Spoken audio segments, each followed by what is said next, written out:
Madhavan sir പറഞ്ഞതുപോലെ എങ്ങനെയാണ് ചെമ്മീൻ വായിക്കപ്പെട്ടത് എന്ന് ചോദിച്ചാൽ അത് ട്രാൻസ്ലേറ്റ് ചെയ്യാനും അതിൻ്റെ മാർക്കറ്റബിലിറ്റി ബോധ്യപ്പെടുത്താനും ഒരാളുണ്ടായിരുന്നു എന്നതാണ് സത്യം.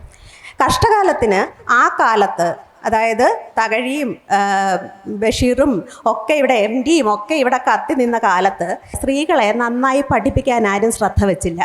അവരെ ഇംഗ്ലീഷ് പഠിപ്പിച്ചില്ല.